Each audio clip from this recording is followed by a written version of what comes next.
And she told me it was obviously, it was a stigma for her growing up, mental health and the idea of mental health, and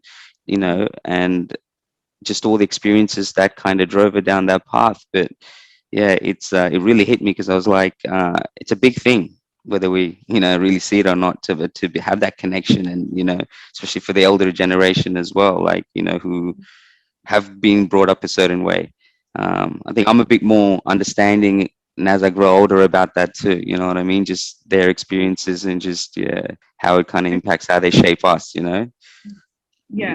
it's your experiences that shape you. And until sometimes I think until you have those experiences, you can't Mm, understand it and want to change how things work. mm, And, I used to have a lot of, empathy, like, for people with a disability, and I used to feel for them. And then what really struck home for me is I actually broke my foot about 3 years ago, and I was getting around on crutches. And I went to a function and I went to the bathrooms, and it was so hard to navigate while on crutches to sort of push mm, doors open and things. mm, I just thought, how hard it must it be if you're permanently in a wheelchair, or you mm, crutches. Like for me, it was just a 6 to 8 week period that I was off my, had to keep weight off the foot. And it really drove home for me that the wow. world is actually built for people with a disability. Mm, And, it's not disability accessibility friendly. And it just, yeah, until you actually really see it on a personal level, sometimes you don't fully understand just how hard it is to get around the world as a person with a disability, or or living life with a mental illness or a chronic disorder or whatever it is. So I think mm, maybe, like, some people, when they say, oh, you're different to other people from your community, like not everyone in our community have had those experiences in order to want to mm. shape and change the world to make. That's true. Yeah. It is personal experiences, or those experiences that do obviously open doors to these certain things, right? And Yeah. but at the same time, I mean, a lot of people have been on crutches as well, and and maybe they're all not taught the way you've thought as well, So it's probably just hit you differently. Um, but tell me a little bit. Obviously, one of the things I didn't know was you're an ambassador for NF, right? So tell me a little bit about how that came about, and that then journey, just that journey through that. So it's a bit of a long story. That And got all the time for you, mate. All good. so I was diagnosed when I was 9 years old. Yeah. So actually, the day I was diagnosed was Valentine's Day. And so that's why I always remember the day. And How I old was were you, if you don't mind me asking? I was 9 when I was 9. first. Yeah. And so I was diagnosed, and so when my parents received this news of the diagnosis, they obviously told the extended family. And like my grandparents and like others in the extended family told my parents, you probably shouldn't tell anyone that Janu has this diagnosis, because you know the community might react negatively. And they wanted to protect me from Mm, any backlash. So it was decided not to tell anyone about this disorder and not to say anything. And so I was told, don't talk about it. So didn't talk about it. And it was fine when I was 9, because I didn't have many obvious symptoms. So I didn't have the tumors all over my face and my arms and my legs and whatnot. But when I was a teenager and I hit puberty, that's sort of when the lumps just started growing everywhere, just like my face, my arms, my legs. And naturally, when people saw that, they would ask questions because it's something different. But because I was told not to talk about it, I didn't really know what to say or how to answer the question. mm, So I resorted to all kinds of sort of diversionary tactics, like changing the subject, making something up, just avoiding it, like not saying I don't want to talk about. for those that don't know, and I have very limited understanding, and to be honest, since I got to know of you, I've gone and done my own reading. But for those, just talk a little bit about NF and what NF is. Yeah. Sure. So it's a genetic condition, and so there's actually three types. So there's neurofibromatosis type 1, which is Mm, what I have, yeah. type 2, and then there's also there's a third type. It's called schwannomatosis, and that's like the rarest of the three. So I don't know the exact stats on schwannomatosis, Yeah. but type 1 is 1 in 3,000, type 2 is 1 in 21,000, I think. Yeah. So basically what the disorder does is it causes tumors to grow all over your body. So on your skin, inside your body, along the nerve cells. So it can grow on your brain, your spine, Mm. all over auditory nerves, optical nerves. So it can cause blindness, deafness, paraplegia, a lot of pain. So those kind of things. And it also causes like learning difficulties, hand-eye coordination problems, and a whole raft of other things, and puts you so into a higher risk for cancer and things Yeah. like that. So it causes a whole raft of things, and it is quite scary. It's a lot of Yeah. take on when you're Yeah. diagnosed. So in my case, the only symptoms I really showed when I was about 9 was I had like the brown spots on my skin, which are called cafe au lait spots. So it's Yeah. basically like a patch on your skin that's like, so cafe au lait means coffee with milk. So it's kind of like the color of coffee and milk, and it's like all over the skin. So I had those here and there, and I had a slightly enlarged head, and I had the hand-eye coordination problems and the learning difficulties, but no other obvious symptoms. Like I didn't have many tumors. I don't think I had any actually. And then when I was a teenager, the tumors just grew everywhere. And then that's when people started asking questions. And when you don't honestly and authentically answer a question, people can tell that you're hiding something. Mm. It made it very hard for me to connect with people, and you know and it was very isolating because I'm the only person in my family with neurofibromatosis. None of my brother doesn't have it, none of my cousins have it.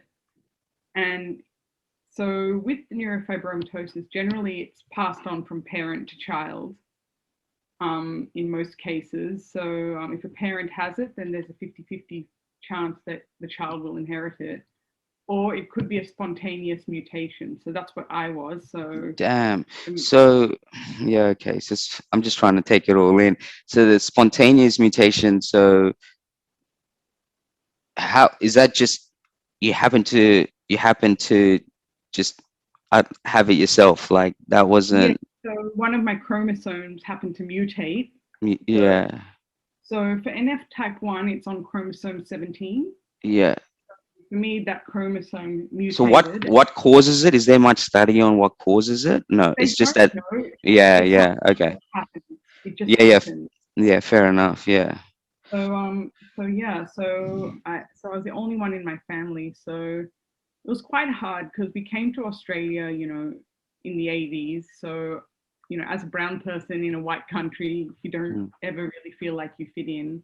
mm, And because I wasn't a typical Tamil girl, I didn't really feel like I fit into the Tamil community. mm, And because of my diagnosis, my parents, in order to protect me and because I couldn't talk about it, they actually started to withdraw a little bit from the Tamil community as, mm, years to sort of shield me from, negative mm, reactions to things. And so I'd never really felt like I fit into the Tamil community. And then because I was the only person in my family with NF, mm, I really felt like though my family were very loving and caring, and I had the best parents in the world, the best brother that anyone could ask for, and I've got lovely aunties and uncles. Like I never really felt like I fit into my family because being the only one with NF. mm. And so I just didn't feel like I belonged anywhere. And there was no Facebook back then. There was no real internet as such. So there was no Like other forms of talk communication. with Yeah. Yeah.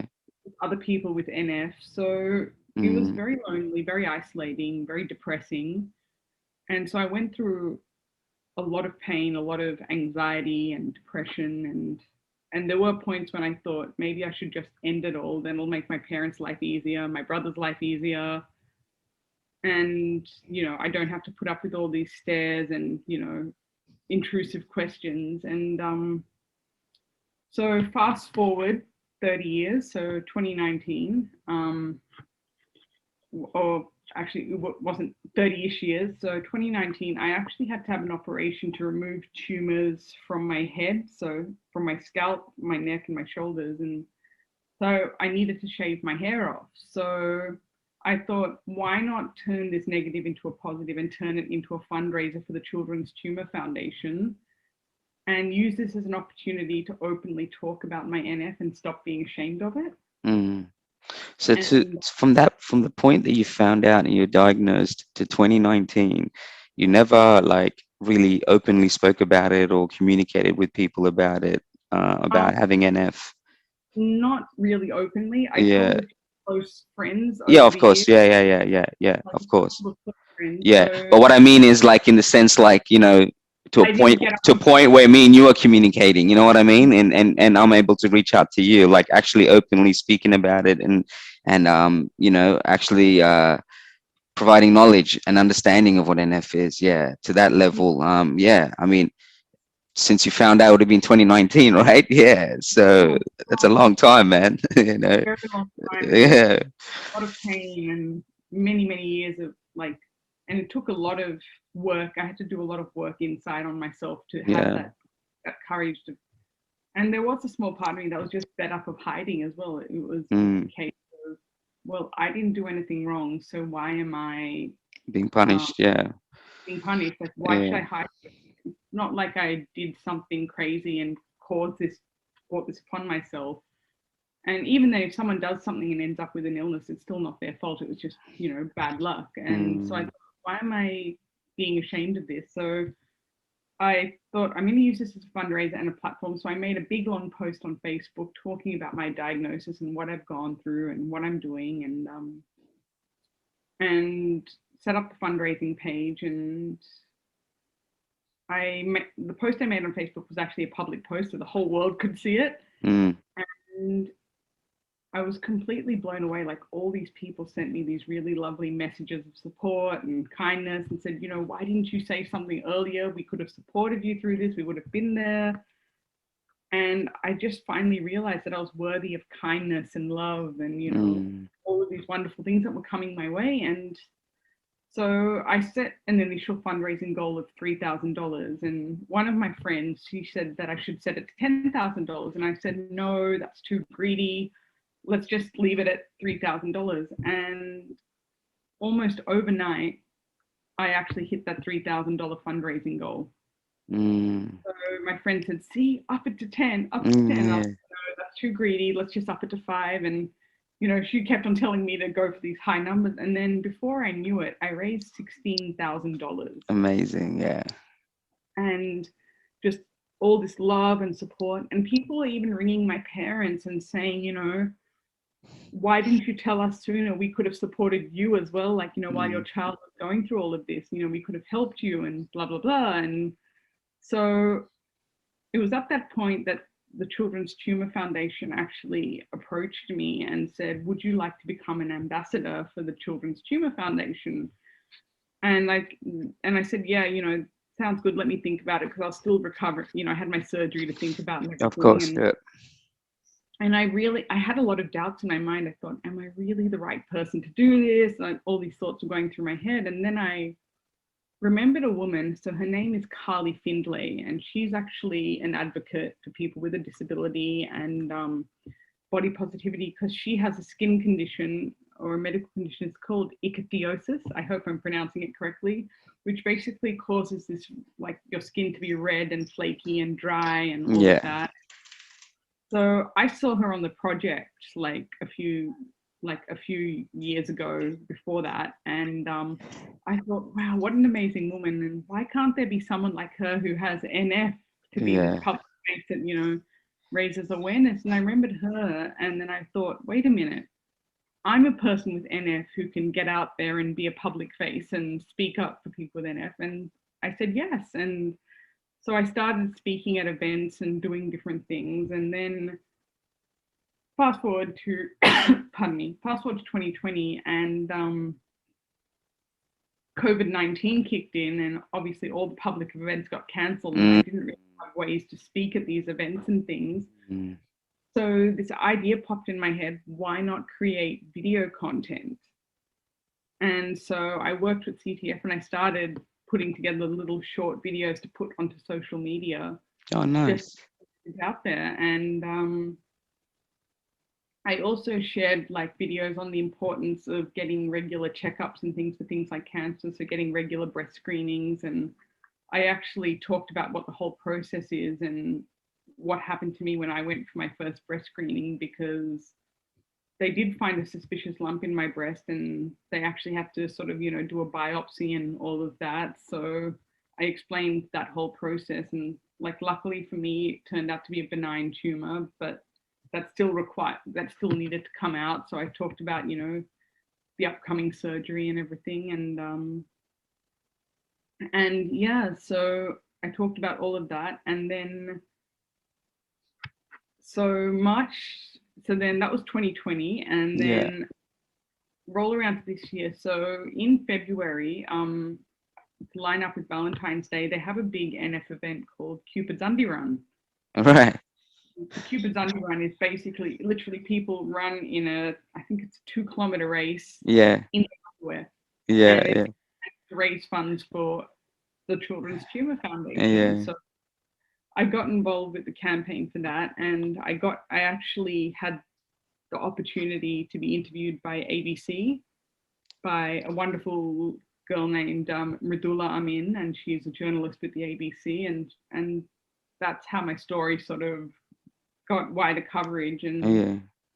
And I spoke about all my experiences and being bullied and all of those things. And actually, one of the people who gave me a hard time in school actually reached out to me, Oh, yeah.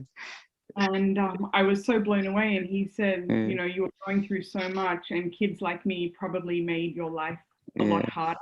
And he acknowledged the role he played in, or like kids like him played in making my life harder. And he wrote me Mm. a really lovely message about saying, he's so happy to see that I've come out the other end of it. You And must have been taken away though, as well. I was, I Yeah. was completely blown away. And a lot of people reached out to me after as Yeah. well. You're so brave. And actually a mum whose little boy has just been diagnosed with NF actually reached out to me. She actually recorded a video on Facebook how she read the article, and how pardon me 1 second. So this young mum actually reached out to me and said, it really helped her, because one of the things I spoke about in the article is that, pain in life is inevitable, but suffering is optional. And she said that really helped her because she was really worried about what life her son might have. And it's given her hope. And that for me just meant the world. Like, Mm. it was lovely that people reached out to, offer support, but just knowing that there is that my message got out there and just gave some hope to a mum with a little boy with NF, for me, that just meant the world. You never know. You never know what it means to somebody, you know. We forget that sometimes the world's so big, and like Yeah, how you feel and how you carry yourself and all those things. Someone's always watching from afar. Like it doesn't matter at what level, and what you go through and whatever it is, but there's just always someone there that's yeah, watching what you're doing and either yeah. And inspired by it or yeah. yeah, and I loved and appreciated all the messages of support. Like, don't get me wrong, like I thought that was really kind of people to reach out and like offer me all this kindness and love. And Mm, but more than anything, just like the thing that really sort of like meant the world to me was that there was this mum out there who read my article, and it just gave her a little bit of comfort and a little bit of hope that her son would be okay. mm. Um, what was like obviously from the time that you were diagnosed to the time that you actually came out, um, and really spoke about it openly, publicly, as we've spoken about, those in between years, I just always think like you got through them, you know what I mean? But doesn't mean you got through them comfortably or you got through them easily. But um, there had to be obviously something that kept you going, um, especially if you know you've openly spoken about ending it and things like that, you know what I mean? And just those and you putting yourself in those situations and thinking those things. what kept you motivated? Something would have kept you motivated through those times and kept you going. And whether it's your will, I don't know, but I know that, that's a long Mm, time. so I think, to be honest, I don't know what, like, there was no silver bullet. Like, there's no one answer Yeah, to of what. course. Yeah, yeah, yeah. For me, it was like a number of things. Like, I became very spiritual, so I got involved with the Psy Youth, and I started doing a lot of volunteer work, and things like that, and seeing other people who are in much less fortunate positions than me, like people who are experiencing homelessness and just poverty and things like that. It just sort of, it put things into perspective for me, and it made me realize that there are people out there whose problems are a lot worse, and you know that are who do have it harder. And I started sort of focusing on what I do have, and a roof over my head, 3 meals a day, a warm bed to sleep in at night, and clothes on my back, parents and a brother who love me. And not everyone has those things. So I started focusing on my blessings, and I think that's what sort of helped me sort of muddle through, um, and get to where I am. And the biggest thing I'd probably say was just the love and support from my parents and my big brother. Like, without that, I think I don't know if I would have made it.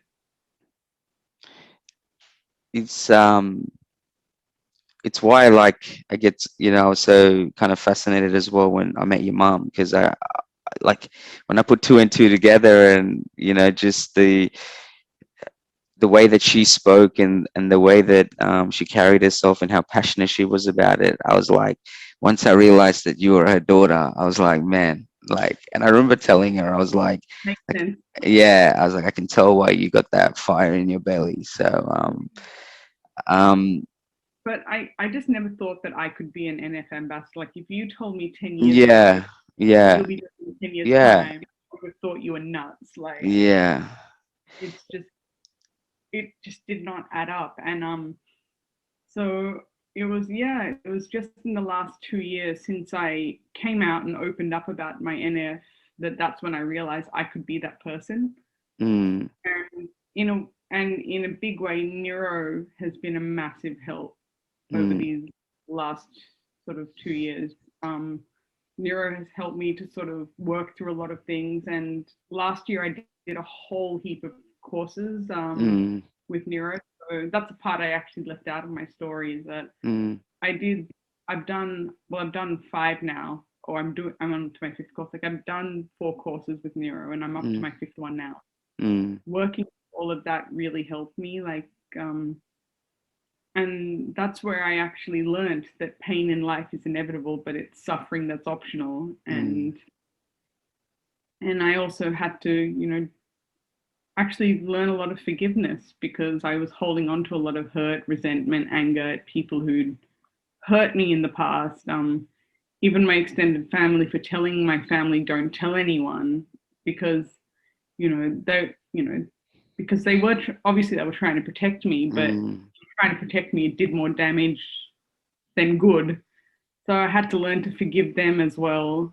I had to learn to forgive. I was also angry and resentful at myself, you know, and so I had a lot of forgiveness to work on, and things to work, those sort of things to sort of let go of. And so working with neuro really shifted my mindset.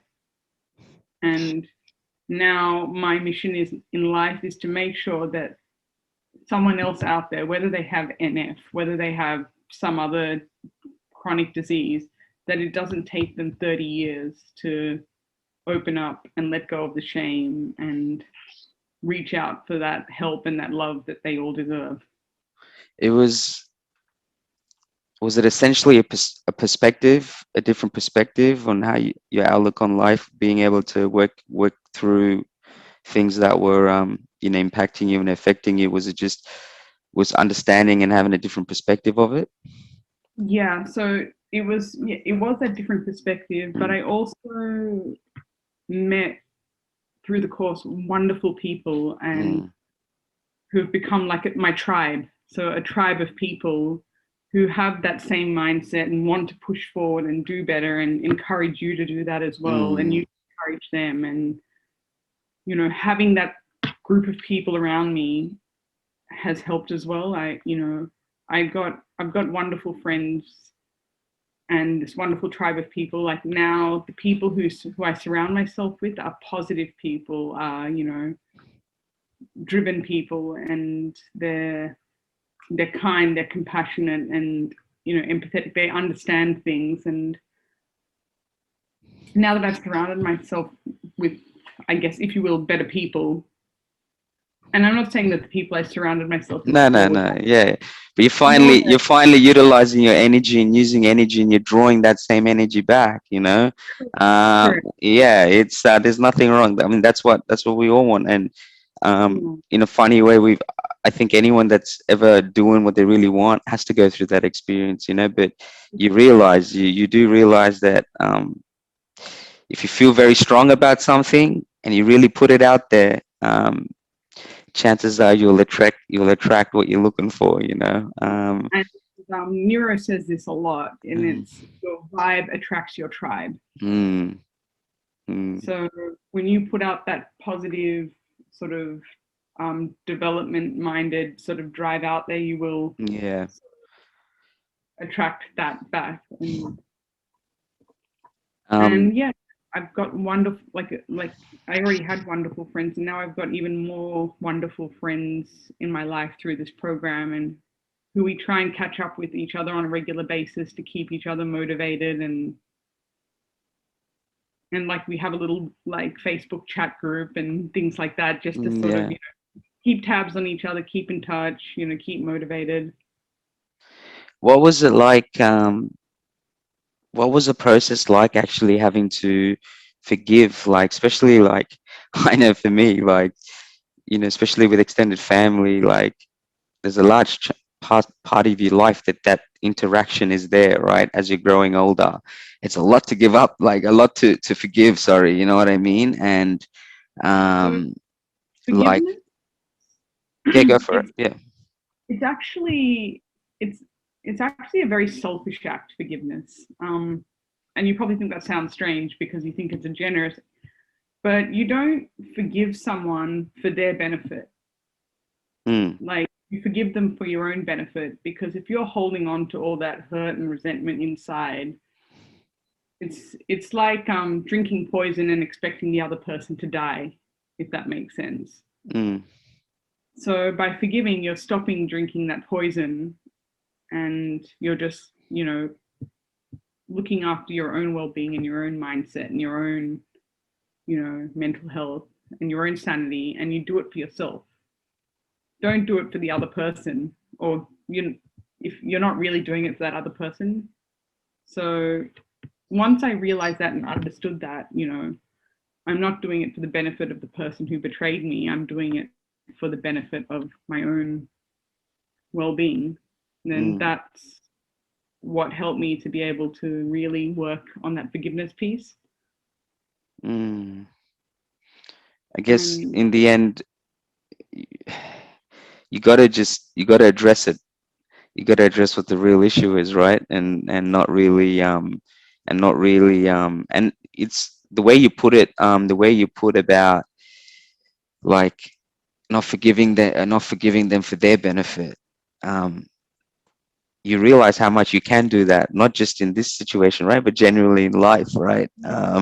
Especially, if you think about things that happen to you young that kind of stick with you throughout your adulthood, and as you grow older, you forget like that, but you're actually just masking it, you're not addressing it, and that makes a big difference. I mean, even for yourself to that's why for me, like I was just taken away by how long it took before you actually openly spoke about it. Like, and especially because like you were saying, like it was showing, right? For a large chunk of your life, it was showing. So it's I started covering up just so it wouldn't show. yeah, Would wear like up to here, long sleeve yeah, clothes, yeah, yeah, um, you know, and like it would be like a 30-degree day. It would be boiling hot, and yeah, people would ask, "Aren't you hot?" And I'll be like, "No, I'm fine," even though like yeah, pass out. Or yeah, was, I wanted to cover up and hide. And then over time, I was like, you know what? I started wearing like, shorter sleeve clothes and Yeah. that, and like short sleeve tops. And it took a lot of work, but I'm now at a point where I will wear something that's short sleeved or, Yeah. And so you should. and Um, so yeah, yeah. I just got to a point where I just stopped giving a damn about what people think. And like it still hurts when people ask intrusive questions or, say things that are Yeah.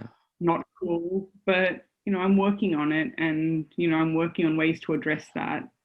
And I guess you got to also remember people are ignorant as well, right? And sometimes they're gonna, exactly. they're very ignorant, and sometimes they do it, and you think, oh, like, why would you say that? But you realize as well that ignorance is, at all-time high as well. And I think sometimes you gotta just be aware of that. But all you can do is, um, you know, fly that flag. Like, you're an ambassador. Fly that flag with pride. And um, I was just actually thinking about, you being an ambassador. What are some of the roles that entail? Like, I know that you go and you speak about NF, but I know there's um, there's there's probably levels to it, right? In terms of yeah, some where so you go and do some of the talks and stuff. Yeah, I'm working on other little projects like with CTF. So we're trying to or we're hoping to sort of get material out there that like young people can get their hands on and yeah, read and look at, just so they can see this is what your life can be like when you become an adult. You know, having NF is not like a life sentence that says you'll never have these things in your life. And so I'm hoping that we can work on that material. So I want to do more videos to go on social media to explain the importance of staying on top of your health and medical stuff, do you because put it out on YouTube, or do you put it out on like Instagram or something, or Facebook, or I'm starting to put it out on my Instagram, but it's all on the CTF Instagram and Facebook pages. So CTF? Yeah, cool, cool. sorry, so CTF is the Children's Tumor Foundation, which Tumor is Foundation. Australia's. Yeah, yeah, yeah. The reason why they call it Children's Tumor Foundation is generally you get diagnosed with NF when you're a child. So um, it's very rare to be diagnosed as an adult. Um, so yeah, so I'm hoping to do Yeah. more like that. And hopefully when COVID restrictions ease, I can help with, arranging different events and things to speak at those events and mentor young people. So It must give you a sense of I don't want to say satisfaction, because you're not doing it to get satisfaction, but just definitely the spiritual side of things. But just knowing the difference you're making. But it's also something that is very, in your DNA, as much as crazy as it sounds. But speaking to other people that are going through the same thing and are about to go through things that you've experienced, and being able to make sure that their path to all that, to publicly speaking about it, is not in the same route as yours, or someone else. So yeah. that must be And some give you a sense of some real love inside, for what you're um, doing. it does feel good, but it's also Mm, very overwhelming as well. yeah. It's I just think I still have days where I think, should I be the one doing this? Is there someone else out there who can Mm, be better for this role and things like that? So I do have those days where I think, am I really the right person? Is there someone else out there who should be doing this? And you could be one of many, in yeah, one, you know what I mean? Yeah. I hope more people step up Yeah, now. yeah. There'll be one of And one of many, but you might have helped start it, and then yeah, help build on it. Yeah. and, and for me as well. So when I became an adult, there was no adult NF clinic. So when I was transitioning into adulthood, so I kind of fell into a medical abyss, and there was not much help out there. And it was only when I was about 36, 37 that I found out about the adult clinic at Royal North Shore Hospital, and then that's when I started getting back on top of everything. So, And it's quite hard to stay on top of all your medical appointments when you have something like NF or any disorder or any genetic condition or disorder, or, to stay on top of all the many different medical appointments. So, if I can help people to, understand that and, What? not make the mistakes I did. Why was and sorry if the question sounds dumb, but you're talking about adulthood and there's no any adult NF clinics, right? Um, There I, wasn't back then. oh, back then, okay. Yeah, when I was transitioning to adulthood. Now there is, but Yeah, I know now, but yeah, when you were okay, so was it just was it because they once they diagnosed you as a kid and that was essentially it? Like that was the I think it like it just was wasn't a yeah, okay, it was just wasn't available. The infrastructure wasn't available. available. It just Okay, wasn't fair enough. available. And Sorry, I was just thinking, yeah, why not? Because yeah, I know it's a you great know, no, it's a great question. It's a yeah, great yeah, yeah. Like I just I, wanted to know why, if there was an actual reason as to why. Yeah, yeah, yeah. I wish I knew the answer. It was just one of those things. So Yeah, when I yeah. also the children's hospital were like, look, you're an adult now, we can't really keep seeing you. Mm, And but they were just at a loss to sort of tell me where I should go and what I should do. There was no handover, no transition. So it was quite hard. So now that this is available, I just want to be able to say to people, make sure you stay on top of these things because it's so important. And yeah, so if I can change that as well and help shift that as well, mm. and the thing is as well, like a lot of doctors don't know much about neurofibromatosis. Yeah, so you obviously that time that you were transitioning into adulthood and not having the available um, resources, if you want to call it, like the people, yeah. What was that like? So like they just like how did you go about your medical checkups and what was that experience like, not having someone specific? I didn't know what I had to do, so I just went and I had surgeries just to remove tumors that were getting large and were problematic from my skin, and that's all I was really doing. And I was just, yeah, if anything came up like from like a cosmetic perspective, that's all I was really dealing with. And then when I finally did find the adult clinic and I went to the doctor, she said, "Oh, have you been having regular breast screenings, for breast cancer?" And I was like, "No, I didn't know I was supposed to." And she was like, "Okay, let's get that organized." So we got that organized, and then, got me lined up with plastic surgeons again, and, to deal with the cosmetic side of things. And now I'm also looking at talking to other doctors because I do have tumors inside my body that are causing pain. So, and I've never really had them looked at because I had nowhere to go or didn't really know how to deal with it. So now I'm dealing with that as well. So just there's a lot of balls you have to juggle when it comes to care with NF, sort of. Mm. So now I'm getting all my regular screenings and checks and things done and trying to stay on top of things. But there are some days where it just gets so hard. All you want to do is just bury your head in the sand and I not couldn't think. even imagine it, man. I mean, you were just telling me your schedule there, and I was thinking that's just for you looking after yourself and having NF. That's not everything else that life in life that you have to juggle. You know what I mean? I'm just like saying that seemed like such a lot to take in Yeah, for one, you know. yeah. Whereas you just having NF and having the regular checkups and looking, but then you have this all other side of life as well that you're juggling as well, right? And you're living I through. got So a period in my life where I didn't go on a holiday for many, many years mm, because all I was doing was having surgeries to remove lumps to mm, try and curb the cosmetic side of things. So, like every time school holidays rolled around, people were planning holidays to go on trips here and there and whatever, but I was planning my hospital stay. And because I was, and that was part of the other reason why my family withdrew from the Tamil community is so people wouldn't randomly drop in and visit, and I'd be like, recovering from surgery, and then they'd ask, yeah, "Oh, what's going on?" So yeah. it was quite hard, and I think I went on my first major holiday in 2006.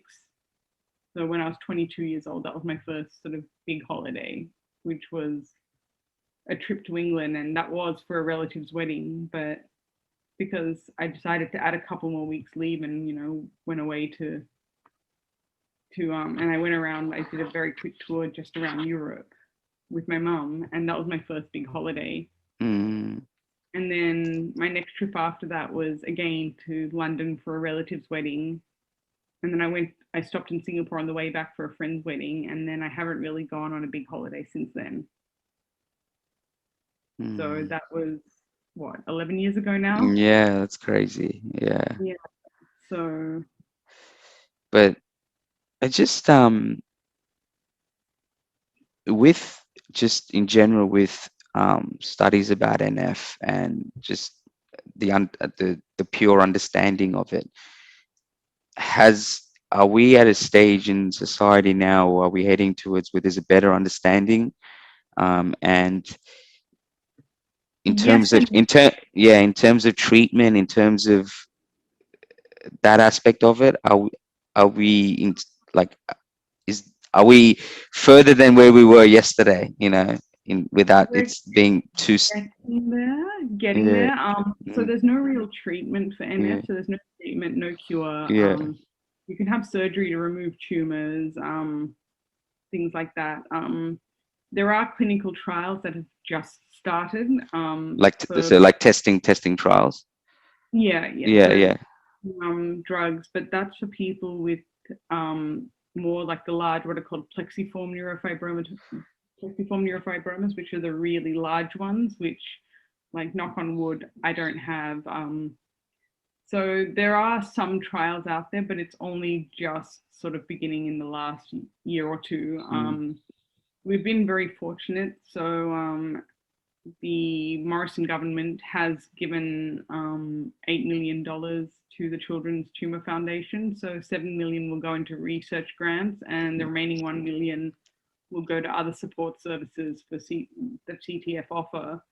So that's the most significant amount of money we've gotten from the government. We've never received such a large grant before. So, pardon me. Hopefully, this money yeah. will open more Go research institutes. research. Yeah, yeah, There is a skin clinic that has opened up in Royal North Shore Hospital that's doing laser thing to remove some of the smaller tumors, but obviously the larger tumors you still need to have surgery. So yeah, options are starting to open up now. So it's getting better, but it still has a long way to go. yeah. Which means that you got a big job ahead of you as well as an ambassador. Yes, yes. So it's going to be an uphill battle, and it's still at a point where I can go to some specialists, and you say you have neurofibromatosis. Some know about it, some don't. Yeah. So, but obviously now in all my referral letters, the doctor mentions that I have neurofibromatosis. So I guess then it's on the doctor to It's wrap their head crazy. around. It's just crazy.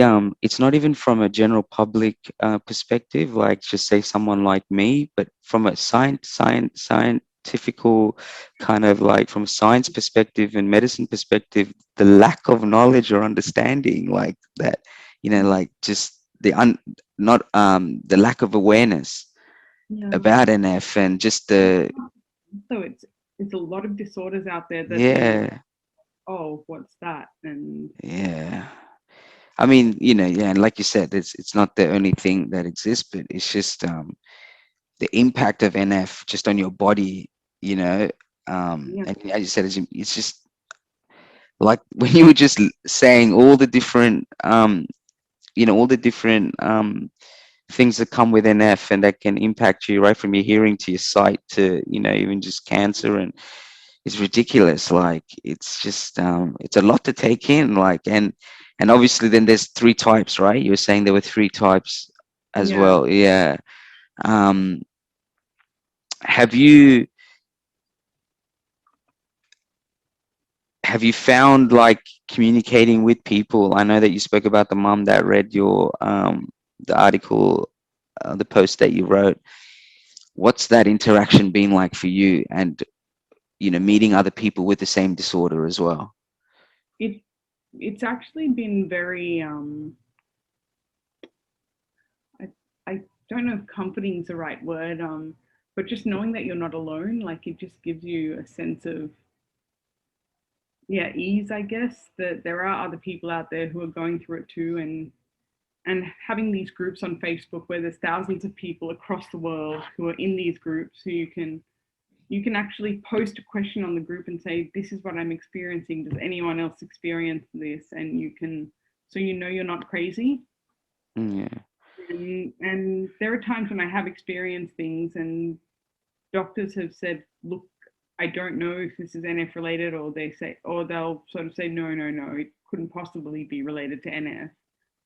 And then when you go to the group and you realize that all these other people have experienced it as well, and then you're like, good, I'm not crazy, it's not all in my head, or or the, like, sometimes the doctors may not have the answer to confirm or deny that yes, this has got to do something with NF, or it doesn't have to do with NF.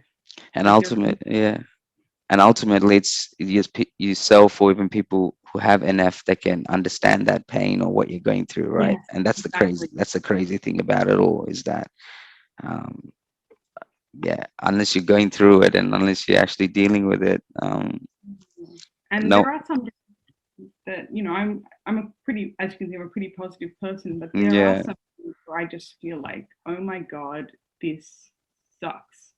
yeah, And you can go on there and you can have a rant, and people will agree with you and go, yeah, it does suck, and and you can have that moment where you sort of, I guess, feel a bit sorry for yourself, and then pick yourself up off the mat, dust yourself off, and so you got to just blow off some steam, right? yeah, sometimes you just you just go, this Yeah, really, really sucks, and it's not fair. yeah, And that's the thing, that there are some days where it's going to feel hard and it's going to feel, yeah. you just have to go through those days and work through the process.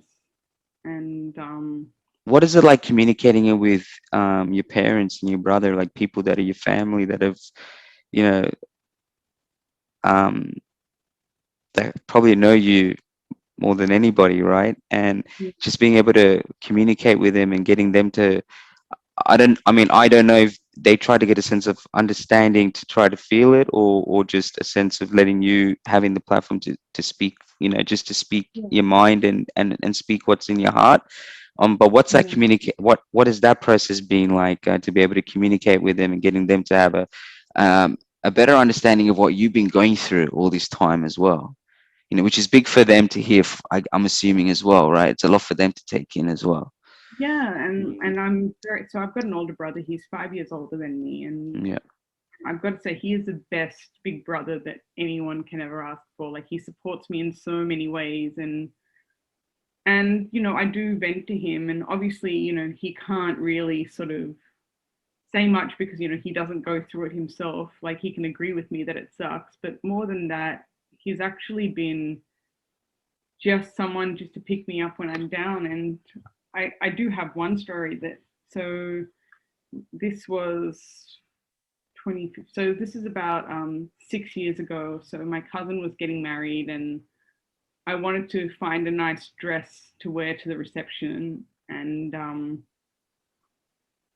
so I went off to Bondi Junction, Westfield, because they have lots of nice shops there, to try and Mm, find a nice dress to wear for the reception. So I got on the train, and so to get to Bondi, you have to change at Central. So change trains at Central, and I got on the train, and this man saw the lumps all over my skin, and he sort of said quite loudly, "What the happened to you?" And I just was so startled. I didn't know how to respond, so I just said, "It's nothing." And I was hoping he'll take the hint and leave me alone. And I went back to reading my book or whatever I was reading on my phone, and it's like, "Is it allergies?" So I turned around and I said, "It's nothing." And then he kept on proceeding with questions, like, and I kept saying, "It's nothing, it's nothing." And then finally I got the shits. Sorry, I should have sworn. So what? he No, asked, dude. If you see the amount of swearing that happens in my podcast, this is you. That's like you're G-rated. Don't worry. so There's- I finally got uh, fed up, and I got up and I left the carriage. And then he yells after me as I was walking away, "It's actually not that bad, really," or something to that effect. And in that moment, like, it's hard enough to go shopping for dresses when you have NF in general. So I was already feeling a bit, sensitive. And then so I changed carriages, and the thing that really upset me was there was 4 or 5 other people sitting in that carriage watching this interaction unfold, and none of them said anything. They just sat there and watched. And I had no one in my corner, no allies, like nobody, like no one stopped him and said, dude, can you just shut up and leave the poor Mm, girl alone? Like if someone had just said that, that would have been enough. mm, And so instead of buying a dress at Bondi Junction, Westfield, I went to the food court, got a hot chocolate, and sat in the corner. And I called my brother and I cried my eyes out to him. And I just told him this whole story about this man who said all these things and how crap I was feeling. And that's all I did. And I was just crying to my brother on the phone. I told him the story and he heard me out. And he was like, yep, that really sucks. That guy's an idiot, all of these things. And then he suddenly says, you know what? You're like the kid from The Sixth Sense. And I'm thinking, what? And I'm like, what do you mean? And he's like, yeah. You're like the kid from The Sixth Sense. And he says, the kid on The Sixth Sense sees dead people everywhere yeah, who know yeah, they're dead. yeah. And he said, you see idiots everywhere who don't know they're idiots. And so that's my brother's humor. And like, so he Uh, used a lot of humor to try and pick me uh, up and, pick me up off the ground. And, it's you know, he, important. It's and important. it's really important. And Mm, so, and, he supports me in so many other ways, like financially, he, well, not financially, he like when I need things, like he'll help me to buy things mm. and just those sort of things. And he's just always there to cheer me up and comes to visit after my surgery, because he's married and moved out now. Yeah, And yeah. so he and his wife will come and visit me, and his wife is absolutely lovely and supportive as well. Best sister-in-law anyone can ever ask for. And so my brother and I are very close, and so I tell him he's my favorite brother because he kind of has to be, being the only Yeah, brother. yeah. So that's like a running joke. So Uh, he's always there for me. So uh, my brother is amazing in that way. Obviously, he can't fully relate because he doesn't have NF, but yeah, he supports me in so many other ways. My mum, I sometimes tell her when it feels really shit and I just want to feel sorry for myself, and she'll sort of let me do that for however long I need but also make sure I pick myself up off the mat at some point. Um, my dad is he's just supportive. yeah, He'll just be there, and you know, um, he'll even like buy the chocolates that I like from the shops when I'm in. yeah, So, the way yeah, Sri Lankan yeah. Tamil dad, That's yeah, man. Yeah, yeah. Their way of showing they love you is it's funny, isn't do it? things Yeah, like those, like yeah, those practical things, like yeah, yeah. They go about it differently. They go about it yeah, differently. But exactly, message, it's always message received. You know. exactly. Um, Yeah. so I've got the most supportive family and my closest friends. Like again, they can't relate to having NF Mm. and whatnot, but again, they're just there to listen to me and hear me out when I want to say this sucks. They'll come and visit me when I'm ready to see people at home and support me in those ways. So That's all you need I sometimes, huh?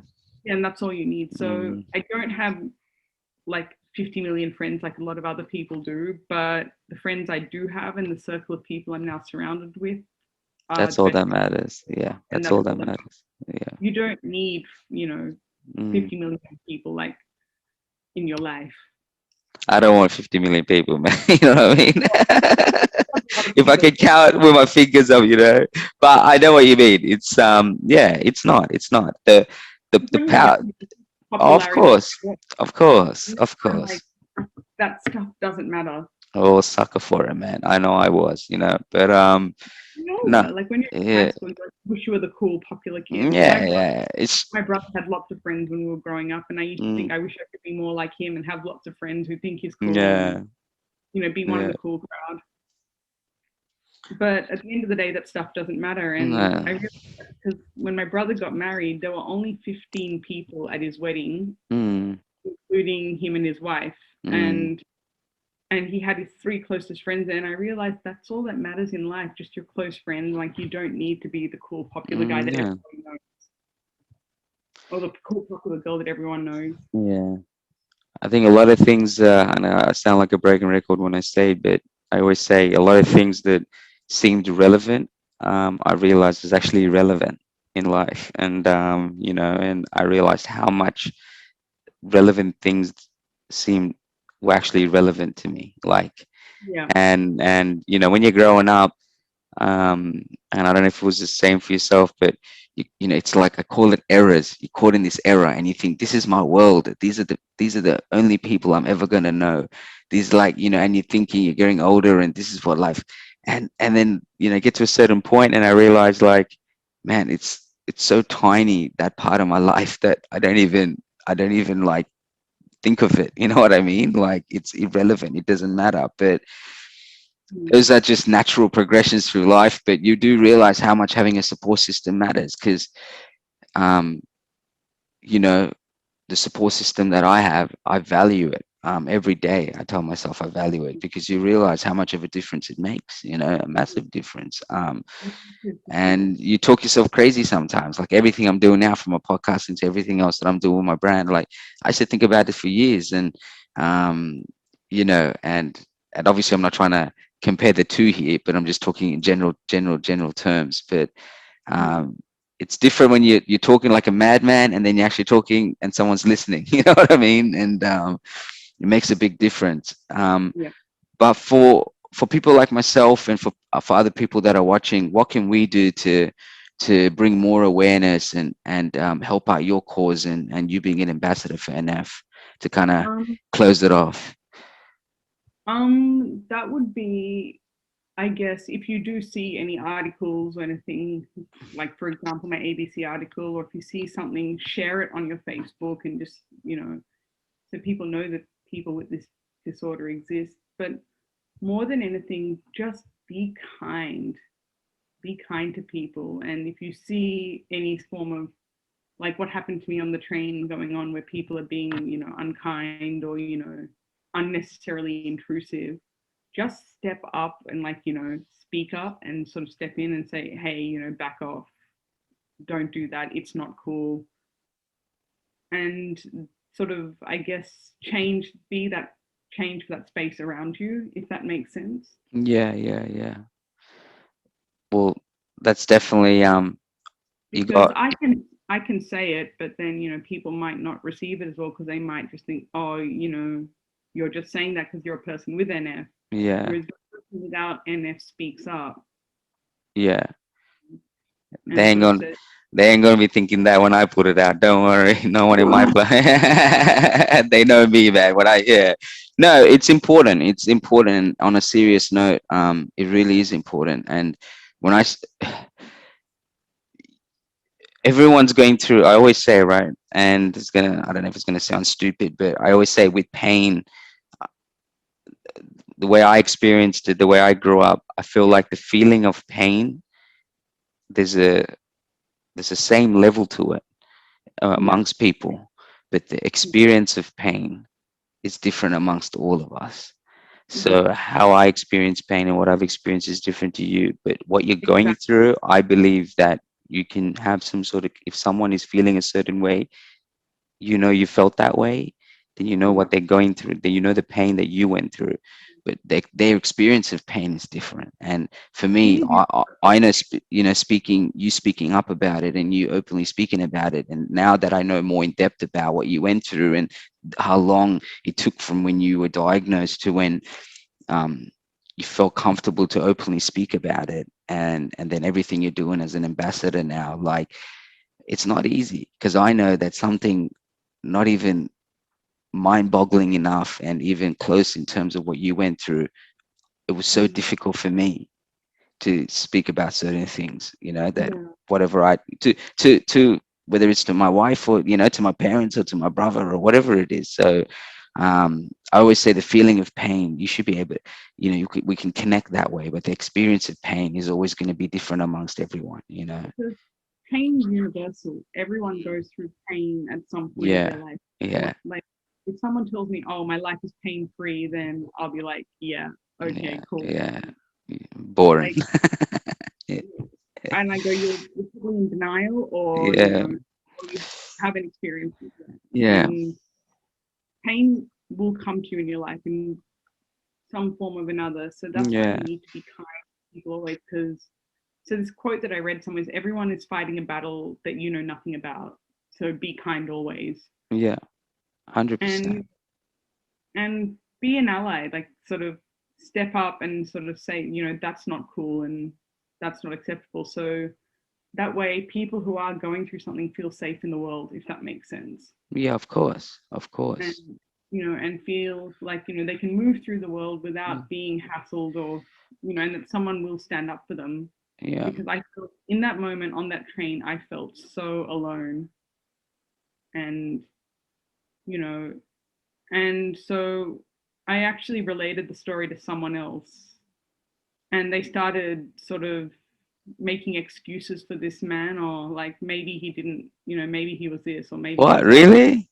Yeah, or maybe you should have educated him in that moment. What? And yeah, Oh man. and so the thing is, yes, I have NF, and yes, I'm Yeah, now, but it shouldn't be my job to educate everyone on that. Burden shouldn't just be mine. yeah, And I shouldn't have to openly answer that question and go, I have NF every single damn time someone asks me the question. yeah, I but should have. ultimately it shouldn't,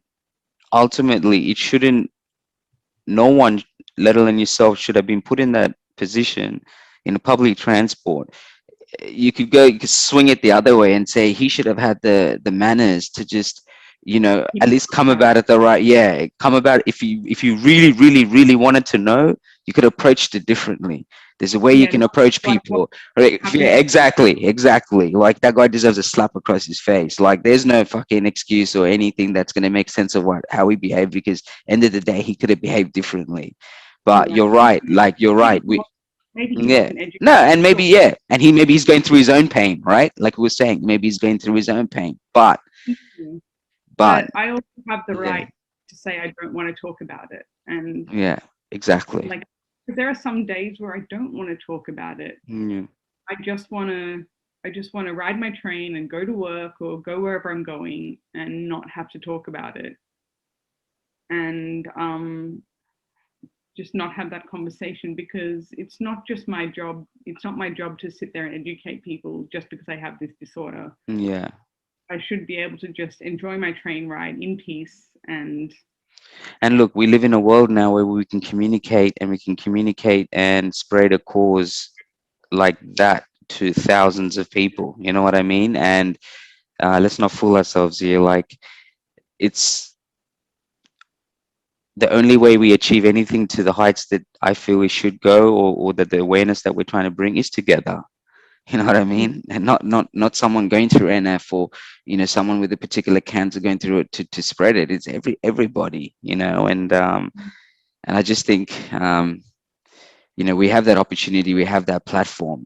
yeah, Is it always used for that? No, it's not. But one thing life has taught me, and I'm sure it's taught yourself, is that for every 500 people, there's another 500,000 people that do think the way you think, or do feel the way you feel, and yeah.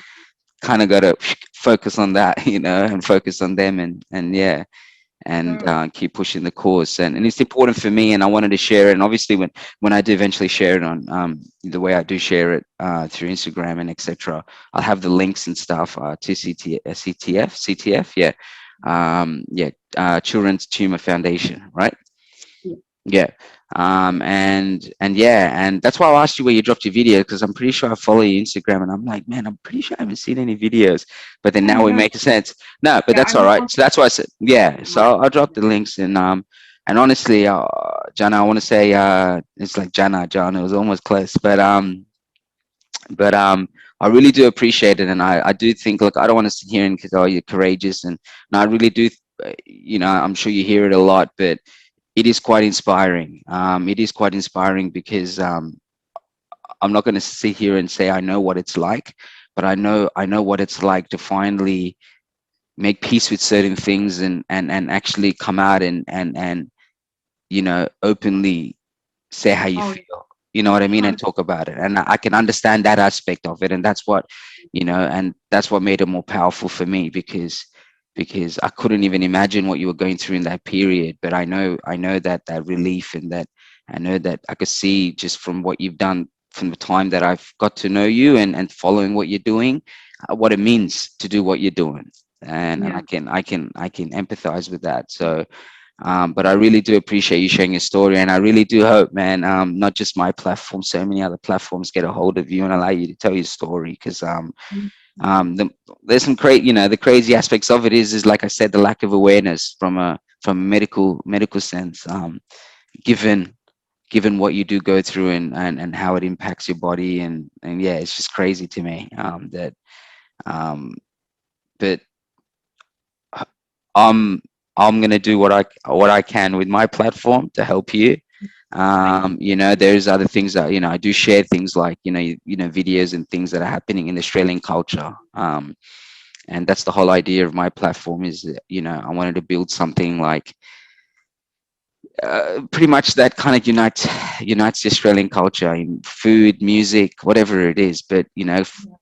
content, and I want to do my part, but and yeah, if there's any charities or if there's anything like that going on, that happens, with various other charities, yeah, if I don't get a hold of it, be sure to let me know as well, and Yeah. and So, yeah. I will say that May is NF Awareness Month, Well, so there you just go. Perfect. Yeah, that would be amazing. And yeah, yeah, every now and then, there's actually campaigns by CTF where they yeah, partner with an organization, so your donation actually gets matched. yeah, So, or they'll double your donations. If you donate 100, they'll donate 200, kind of thing. So, yeah. so Definitely. Well, I'll be sure to share that for sure. That's definitely. and it's made. So look at that. We just had perfect timing. So Yeah, so um, thank you so much for the opportunity to like no, share, no, because yeah. it actually feels good to be able to talk about it openly. I literally feel like there was this knot in my diaphragm and I couldn't breathe, and now that I'm speaking about it, like I feel like I can actually breathe now. So, It's amazing but how much. It's amazing how much. How you feel inside your emotions, it actually wears you down more than you think, right? It's this invisible weight that's just on you, but it's heavier than anything else, it is, it you is, know and letting go of it is just, yeah. yeah, I always say after my podcast, whoever I speak to, my days always feel different because you forget what it's like just to have an open conversation, and especially with, when you interact with other people with what they're going through, the whole day just changes because like it just feels good. So I'm glad I get to do my part, but honestly, it is very inspiring, and the reason I created this podcast was. Um, because life had taught me that through my experiences that there's successful people all around us. It's whether we choose to see it, and whether we choose to analyze it as success. But all these, success and things like that, they're built and taught to be untouchable things in life. Depending on what environment you come from, what community you come from, and that mentality and whatnot. So um, and stories like yourself for years, not just yourself, but so many other stories and what people are doing, whether it is in the sense of you know whether it's medicine, whether it's in the sporting world, like the stories need to be told. The stories need to be told because you don't know what it's going to do to someone or for someone, because exactly. someone like me is doing it because it happened to me. You know, Yeah, that's where I got my inspiration from. And it's making me do what I want to do. So I have no doubt in my mind that what you represent and what you're trying to represent is going to change a lot of things. And I think the one attitude you do need to change is you got to stop thinking, is there anyone else? Because you've been chosen, man. You've been chosen, and you gotta wave that flag, and you gotta run with it. It's you. And whether it changes, we'll cross that bridge when we get there. But right now, you're the chosen one. So I think they it couldn't have happened to a better person. Thank you. And I think you represent everything that an ambassador should be. After hearing your story as well. So I know we'll keep in touch, man, and and hopefully, yeah, when NF Awareness Month happens in May, but even prior to that, hopefully there's something we can do to help, for myself to help you, but to also help your cause as well. Yeah. Yep, Yeah. appreciate Thank you. it.